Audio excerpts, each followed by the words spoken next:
తమిళ్లో అరువి వాళ్ళు ఏమాత్రం ఎక్స్పెక్టేషన్ లేకుండా మొదలు పెడితే వావ్ అని చివరికి వచ్చేసరికి అయితే అసలు ఇంటర్నేషనల్ సినిమా దాటి వెళ్ళిపోయింది. అసలు లాస్ట్ 15-20 మినిట్స్ అన్బిలీవబుల్గా ఉంటుంది. హలో ఫ్రెండ్స్, అరువి అని ఒక మూవీ ఉంది భయ్య. ఇది ఒక Tamil movie. Telugu dubbed version మన ప్రైమ్లో కూడా అవైలబుల్లో ఉంది. ఇఫ్ ఇన్ కేస్ ఇప్పటి వరకు మీరు చూడకపోతే హ్యాపీగా మూవీ చూసేయండి. త్రివిక్రమ్ గారు చెప్పినట్లు ఈ మూవీ ఒక డిఫరెంట్ కైండ్ ఆఫ్ జోన్లో ఉంటుంది. ఒక కైండ్ ఆఫ్ ఎమోషనల్ ఫీల్తో చూస్తాం మూవీని. ఒక సెకండ్ హాఫ్ మొత్తాన్ని ఎప్పుడైతే మీకు కాస్ట్ తెలిసినప్పుడు. ఈ మూవీ ఎప్పుడో 2017లో రిలీజ్ అయింది. చాలా పెద్ద హిట్ అయింది. అండ్ హీరోయిన్ కూడా మంచి అప్రిషియేషన్స్ వచ్చాయి. తన యాక్టింగ్ కూడా చాలా బాగుంటుంది మూవీలో. ఈ మూవీలో యాక్ట్ చేసిన హీరోయిన్ రీసెంట్గా సరిపోత శనివారం మూవీలో నాని గారి సిస్టర్గా యాక్ట్ చేశారు. బేసికలీ స్టోరీ అంతా ఒక డిసీజ్ పైన రన్ అవుతుంది.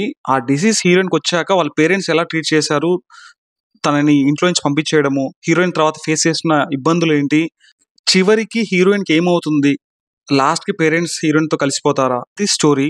హీరోయిన్కి ఒక డిసీజ్ వస్తుంది భయ్య. ఆ డిసీజ్ వచ్చేసి క్యూర్ లేనిది, అంటే పార్షల్ క్యూరింగ్ ఉన్నది. సో ఆ డిసీజ్ నీకు ఎందుకు వచ్చింది, నువ్వేదో చెడు పని చేసావు, సో నీకు అందుకే ఆ డిసీజ్ వచ్చింది అని ఇంట్లో వాళ్ళు ఇంట్లో నుంచి పంపించేస్తారు.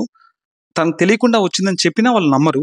ఆ అమ్మాయి తర్వాత నుంచి తను పడ్డ కష్టాలు, తను ఫేస్ చేసిన సిచ్యువేషన్స్, ఆఫీస్లో అయి ఉండొచ్చు, బయట అయి ఉండొచ్చు, ఫ్రెండ్స్తో అయి ఉండొచ్చు, ఇవన్నీ చాలా క్లియర్గా బాగా చూపించాడు డైరెక్టర్. అండ్ ఫైనల్గా హీరోయిన్ ఒక ట్రాన్స్జెండర్తో తన లైఫ్ లీడ్ చేస్తుంది. ఎలా ఉంటుంది సమాజంలో ఇలాంటి డిసీజ్ వస్తే అనేది నీట్గా చూపించారు డైరెక్టర్. క్లైమాక్స్కి మాత్రం ఎలాంటి వాళ్ళైనా ఈ మూవీకి ఖచ్చితంగా ఎమోషనల్ అవుతారు భయ్య, ఫర్ ష్యూర్గా. Mark my words. అబ్బో బాబోయ్, మనం అసలు మీరు చూడండి ఒకసారి మూవీ, మీకు అర్థమవుతుంది. ఆ డిసీజ్ ఏంటి అనేది నేను చెప్పను భయ్య, చెప్తే మీకు ఆ ఫీల్ రాదు. లైక్ ఆ ట్విస్ట్ రివీల్ అయిపోతుంది కాబట్టి మీకు అంత సస్పెన్స్ ఫీల్ అవ్వరు. బట్ డెఫినెట్గా ఇలాంటి మూవీస్ ఖచ్చితంగా చూడాలి. సో స్క్రీన్ ప్లే బాగుంది, మ్యూజిక్ బాగుంది, అన్నీ బాగున్నాయి. యాక్చువల్లీ ఇలాంటి స్టోరీస్ ఉన్న మూవీస్ చాలా రేర్గా వస్తాయి. So please don't miss this movie. హ్యాపీగా చూసేయండి. ఫ్రెండ్స్, మీరు వీడియోస్ చూస్తున్నారు కానీ సబ్స్క్రైబ్ చేసుకోవడం లేదు.